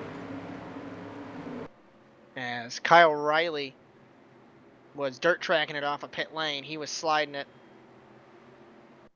but he was able to save it there, and he is going to be able to recover. Looks like he's going to pit again, unless everybody's pitting. Everybody's pitting.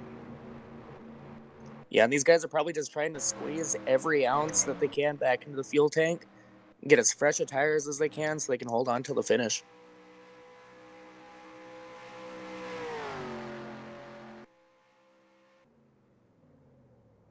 Looks like Jonathan Taylor is going to take the lead. He's going to be the only one to stay out. Exiting the pit lane, let's see. Fallon, he's off the lead lap still. Gonna be Bailey. No! Oh, it's too close to call. And they did it again, guys. The 24 and the 25. They're choreographing this perfectly. Because you know what happens? Micus took 4, Yonesio only took 2. And that puts them right back together again. Yeah, it's awesome to see the strategy come into play here. This strategy reminds me of the Stewart Haas boys. I think it was, what, last year in the fall race? All 4 of them were top 4 for most of the race. Yeah, and we've seen those guys play this game many, many times at SuperSpeedways. As we're going to restart this race with 11 or 12 laps to go. I believe 11 laps to go when we go green.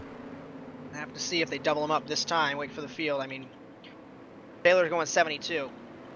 Basically, highway speeds. And it looks like these guys are crawling. It looks like they're crawling for sure. As they are taking the distance.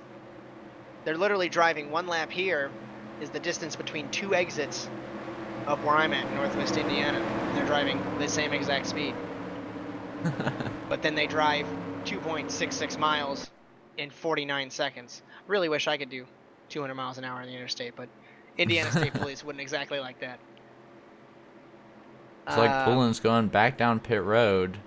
The 21 has been all over the place, every single spot this race. Fallon is going down pit lane as well, so Poulin did get the lucky dog. The good thing that Wetz is locked in because he has not had a good race today. I don't not believe. Sure we're going green no, this they're time. Not. No, we are not. Because the rest of these guys are getting every single drop of fuel that they can.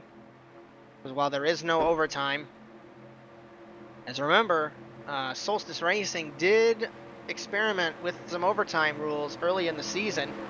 It ended up breaking our timing and scoring, so I think they've scrapped that, so they just go to the 93. And yes, we are going the full distance tonight. I think what they have been doing to avoid some timing and scoring glitches, because remember Mid-Ohio, I think all the points got messed up after that event, so they go to the point of no return. And then obviously point of no return means no yellow flags, so if you crash within the last 2 laps, I don't believe there would be a caution flag.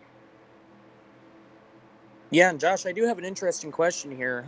With us getting, close down to it, we're seeing all these fantastic teammate duos do so well thus far in the race. But is 2 drivers together going to be enough to make that move to the outside? Or if you had 3 drivers potentially all on the same page, do you think you'd have a little bit more of an advantage? Now, what I've learned in my plate racing experience is if you're single file down the backstretch, for example, you'll get a huge run. And I mean, it's just like the Cup Series. You have to lay back. You got to get the run. And you have to make sure that whoever you come with, I mean, 3 would be nice. What we've seen all race long, you've got to make it early enough to where you can make sure that when you pull out and hit the brick wall, you're still going to have your momentum slingshot past. And it's just been so tricky because of how the outside line tonight has to take time to wind up, to get the momentum. I would almost say bump and run on the inside. Dare I say it. Just if you're getting close to someone, if it's coming down to win this race, just drive them out of the way. That's what I would do. Just like Austin Dillon and Eric Almirola in the 500 last year. And I think a lot of these guys are thinking the same thing. Down Jonathan to 10 to go, Taylor guys. leads him Taylor down. Bailey, front row, green flag. Taylor got a great restart. Micus is going to try and do the same thing, but Taylor, I think, is going to seal that hole up.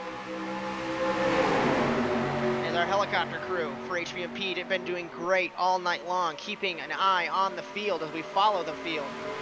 And Micus can't. He's going to have to follow Taylor. I think the teammate strategy is going to have to be thrown out the window. Because if you were to hang back and do that, top 2 would have been gone. They could have tanned him away. So it's 3 cars outside, side by side by side, 2 by 2 by 2 for 3 rows. Let's give you a wild card update as we close in on 10 laps to go. Everyone's on top of each other, but right now it's Dylan Smith and Cosmin Ionescu. Sherman's behind Smith, Baker is behind Ionescu. In between them is McClintock on the outside groove. Taylor leads lap 83. And this is where you got to start making moves you don't want to do. You got to start making blocks you don't want to do. You got to be aggressive. Because this could either mean you win or you're not in the playoffs. Yeah, and we'll see if a lone wolf like Jonathan Taylor perhaps can master the pack here, but looks like that outside line's going to prevail here down the back straightaway. 4 cars on the outside, and Ionescu puts Bailey to the lead, and crucially, Nick Baker is in the wild card transfer ahead of Dylan Smith. McClintock blocks Micus. That could have been ugly. Micus peeked 2 wheels under the yellow line, didn't advance his position. He is okay. Baker now left out to dry from McClintock, and now the other 3 are going to be hounding each other for this wild card transfer. Chad was thinking about that outside, but he doesn't want to lose this lead pack. Outside line's falling back now. Bailey, your leader. Baker had his moment, and now he's 4th of the wild card. Sherman, huge run with Lambert. Lambert's not going to let Sherman get that wild card over his teammate, and now Sherman out to dry. And I always bring up my historical references, but I remember it was an elimination race here at Talladega. It was a couple years ago. I think it was Jeff Gordon who was out exiting 4 and in at the start-finish line. So we've seen crazy things happen. Yeah, it's going to come right down to those checkered flags. I don't know about you guys. I think this is the first season that Solstice has done this whole wild card format. I love this better than having an elimination or a Final 4 race at the end of the season. Especially at a plate track. I agree. You have your locked-in guys, and you have guys that are just fighting for 2 spots. And I think almost that's how it should be for the Cup Series. And this season has just played out so many different storylines among these drivers. I mean, everybody's got their own thing going on, and it's just been intense just thinking about the points last week coming into this week and this week going into next week. It's just intense. I mean, I was on the edge of my seat just waiting for this race. Sherman is in the back of the field, 13th. He's holding on the very tail end of the draft. Baker is in 10th, battling with Allen, who's still off the lead lap. Crucially, Micus is not behind his teammate. Ionescu is in 2nd. Joey Bailey still leads. We've been focusing on the transfer spot this entire time. We have failed to inform you that Joey Bailey has held this lead since he took it. They are single file for the first 8 spots. Kyle Riley with Baker, 9th and 10th. They're trying to make something happen. Lambert peeked to the outside. He faked out Micus, but he did not stick to the outside. Yeah, and if you can hang on and lock yourself in to the next 3 rounds, we have, once we leave here, 3 really tough racetracks to get to prove yourself. So You're in, you deserve it, and you get to go prove yourself that next round. As we go to Richmond and Miachovo and I believe Rockingham. They'll have to check my notes fairly quickly. I believe we do go to Rockingham in a couple weeks' time. I do believe that's the elimination round of the Michigan. Yeah, correct. So Richmond, Miachovo, Michigan for that second round of the playoffs. And look at the two LMT teammates. Smith with Lawrence. Lawrence trying to redeem himself, redeem his team, trying to get Dylan Smith up to the front of the field. Micus with Riley and Baker. We almost have to worry though, because Micus can push Smith to the wild card transfer, and then potentially Baker can beat Ionescu. That's a tough game to play for Chad Micus. Yeah, obviously he wants to win, but he doesn't want to jeopardize his teammates at all doing it. Ideally, you want both cars to wild card transfer through. Looks like the three guys on the bottom are just gonna get hung out to dry going into this corner here. Taylor's gonna bring the high side to life on the coming out of 4 here. See if they can get the run on these lead guys. See if we can get the side draft. Smith with McClintock, Taylor with Ionescu. They're peaking a little higher, and I think that's breaking their draft because Lambert and Fallon are coming on the inside groove, closing up to McClintock. We're 4 laps to go in Talladega. This is ramping up, and Joey Bailey holds the lead over Jonathan Taylor and Cosmin Ionescu. Two guys that we couldn't have predicted to be the top 2 right here. And Taylor, I remember from Nazareth, he set the pole, had connection issues, and was nowhere for that entire race, redeeming himself in Talladega in the wild card. He's locked in. Bailey's locked in. The 2 guys behind him, they're not. They're wild cards. Taylor gets a little score. Oh, and it's gonna send the one. Smith is around in front of the field into Lawrence, and wadding him up with 3 laps to go.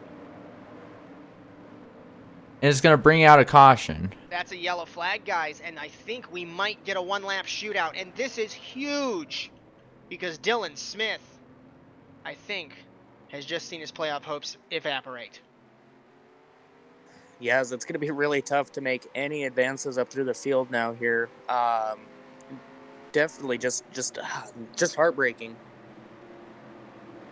An official word from Solstice. I do believe that we're going past the official distance to get a green-white checkered in here. So we'll be going 1 lap past the official distance. So timing is going to register.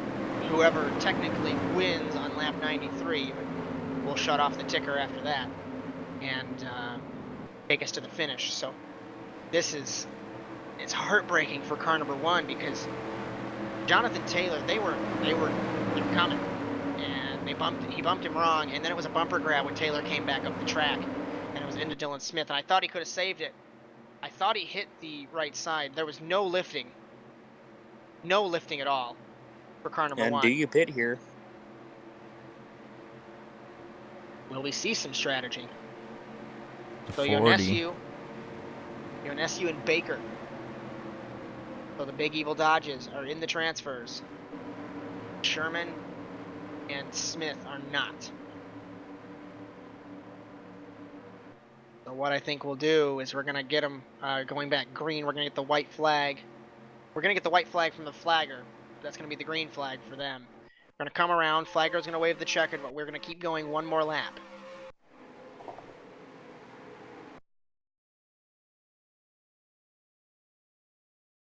As we're getting ready to queue up the replay here. Get you a look at what happened.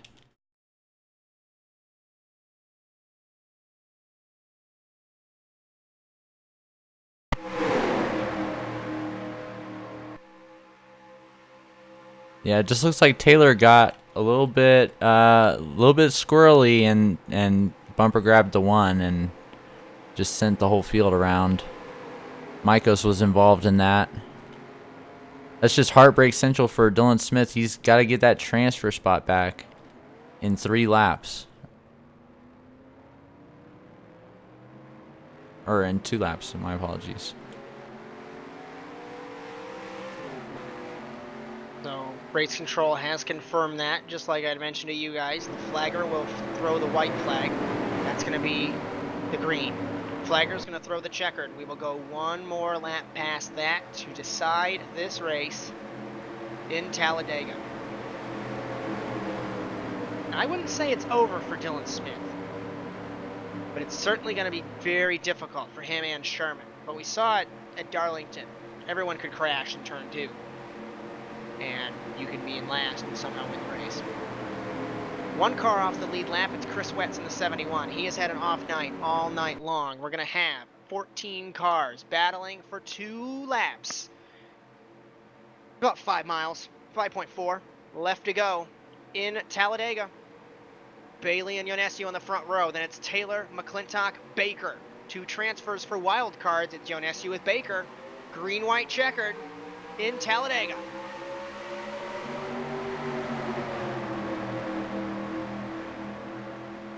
Looks like overturn. They're pretty evenly matched. The inside's going to get the advantage going into turn 2. It takes a lap to get these cars up to speed. Unless this new aerodynamic package, you can get something going. Yonesio is falling back. Baker in the transfer, in the lead of the transfer wildcards. Where's Dylan Smith in this occasion? He is 2 car lengths behind Kyle Riley as Yonesio battling his teammate. Lambert gets turned by Sherman, and they both get into the wall. Poulin involved as well. I don't think that's going to be a caution. That's going to put Sherman out of the playoffs. Coming around to take the white flag. 2.6 miles left in Talladega. Joey Bailey leads Jonathan Taylor, who leads Nick Baker, Blake Trawick, and Chad Mikas. We throw our ticker out of the window. Makes that next move. This is it. And Dylan Smith, guys. Dylan Smith is in the transfer spot again. He's battling Yonesio. Down the backstretch. Single file for 5 cars. Make it 6. This is going to be fascinating for that transfer. Yonesio battling with Dylan Smith. Now we're getting aggressive. The outside goes Baker on Taylor. Side by side. Around is Trawick. Into the wall goes the 56. No harm done for the field. Fallon involved as well. Hard impact for the 56 in the outside wall. To the outside goes Nick Baker in the 9. He's got no help. It's going to be Bailey with Taylor in the inside. Coming down the line.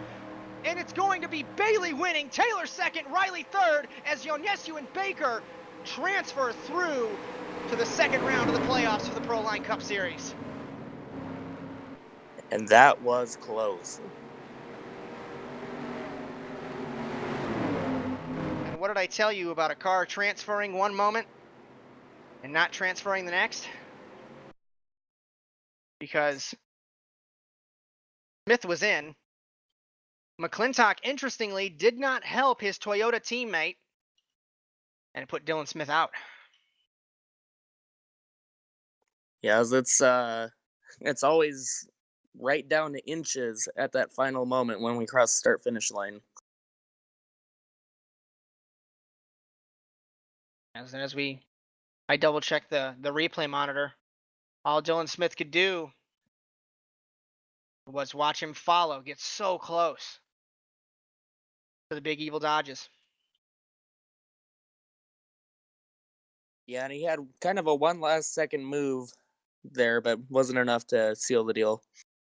And it looks like Nick Baker actually cleared Kyle Riley to finish 3rd. Coming across the line there. Riley loses a spot from spinning. He just got bumper grabbed off the 7.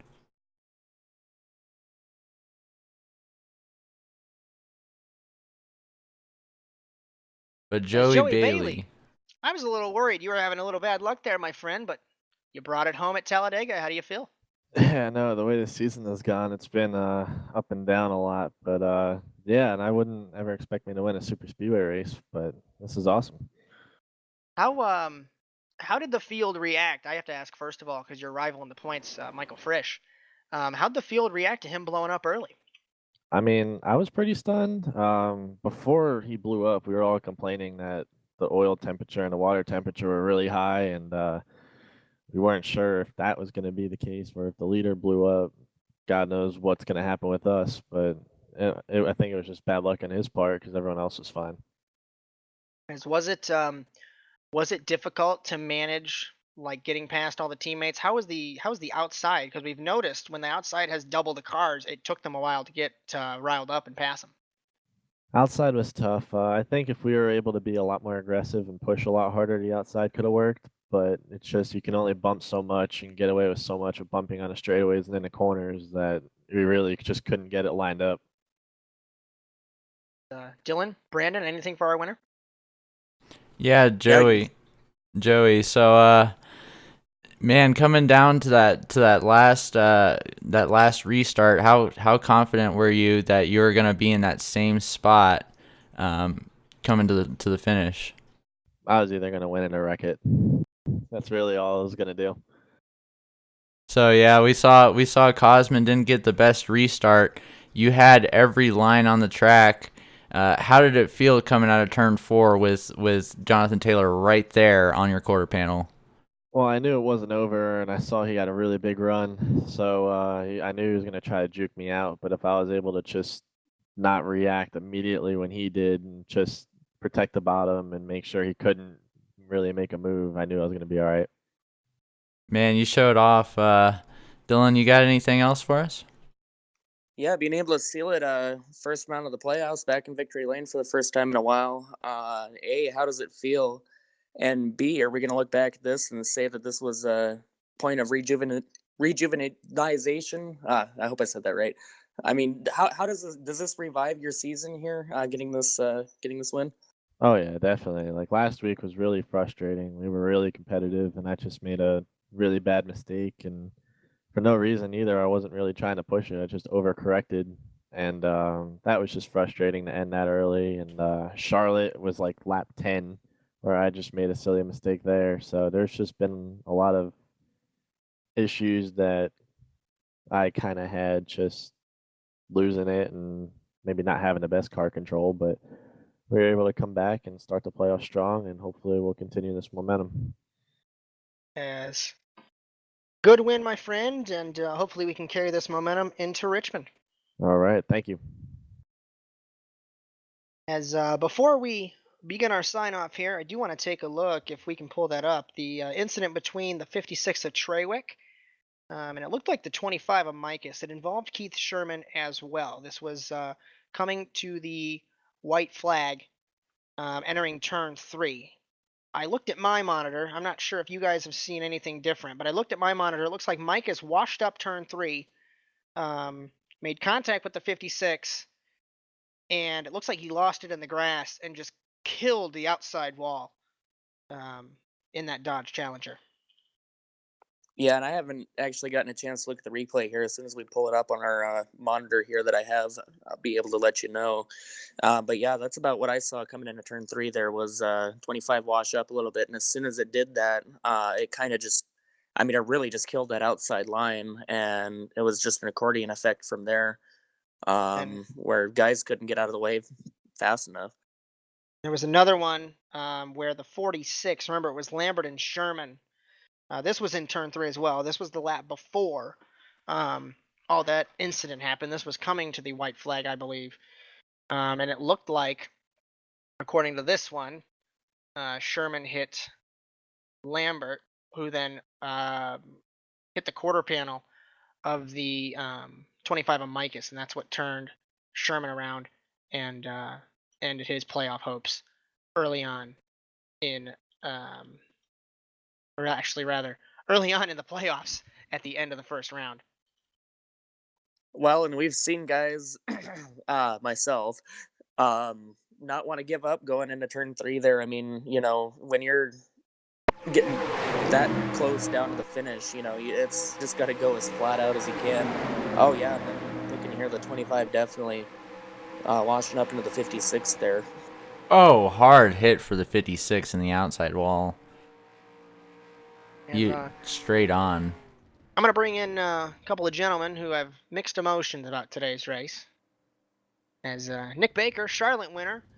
For a moment there, I was really worried you would not be in the playoffs, my friend, but how relieving is it that you were able to survive Talladega? I survived Talladega, but I actually regret to inform you that even though I was the highest finishing, I did not actually make it in.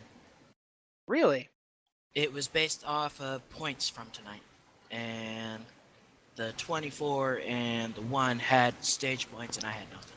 You're right. I actually had forgotten about that, guys. Yeah, we did. I had thought that it was down to finishing position. That changes everything, and that makes us look like a bunch of fools. Well, yeah, that's why that stage one was so crucial for the one. I'm not sure where we kind of lost that. But Just for maybe the record, some confusion from like the NASCAR system and whatnot. I mean, it's all good. It happens. As we were Lots to hoping keep to up have with. this conversation with you, that you had made it in, and we were so excited. But what's going through your mind? I mean, I know you said previously that you really didn't deserve to be in the playoffs because you lucked into the Charlotte win. But I mean, a win's a win. You were in, and then you just had to try. I mean, what happened to your in your perspective? It all kind of went wrong for me in that second stage where we had a little bit of a checkup and somebody's game actually minimized and they hit the wall and was starting to come back down. Car in front of me moved down in front of me and I reacted to that and I self-spun from that. Then I had a speeding penalty on the pit stop that was not too long after that. So it kind of went downhill from there. I went in today expecting not to really make it past, so I'm not disappointed or anything. So I've just did what I could at the end there to try to maybe get a win, and I made it for what I thought was a fairly decent move there on the backstretch at the end, and just circumstances didn't work out. It just didn't work out for me. So it was an attempt, and I made an attempt, and I'm satisfied with that. Come back next week and see what I could get. As that blows my mind and makes us feel like a bunch of fools. Nick Baker, we hoped you had a good race. Obviously, unfortunately, you couldn't make it through to the playoffs, but we hope you have a good race next week in Richmond. Thank you, guys. See if we can grab Dylan Smith, unless he has left the circuit. He has, in fact, left the circuit. So unfortunately, we cannot get an interview with the man who, now to our knowledge, has transferred through to the playoffs. As for a moment there, we got so caught up as to what happened with all of the racing, we forgot that it was in fact on points, gentlemen. Yeah, we got a little too excited there. As any final thoughts for today's race? Brandon, go ahead.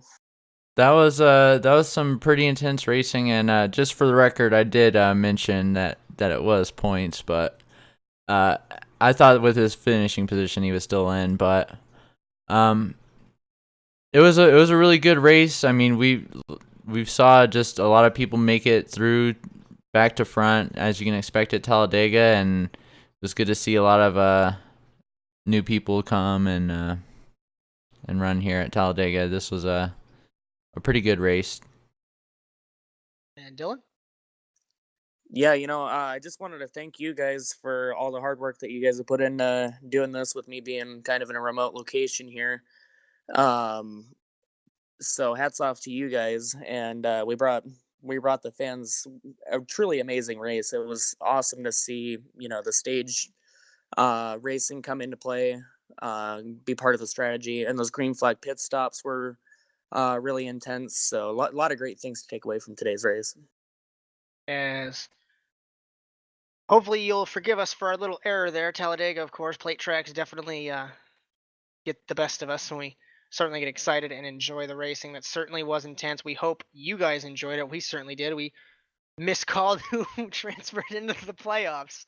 But now these 10 drivers are certainly going to be fighting hard to make it. I mean, now this is the tricky part. This is when it begins. Richmond, Miatrovo, Michigan, 3 completely different racetracks. Short track road course, 2-mile oval. This is where we're going to see who the best of the best is.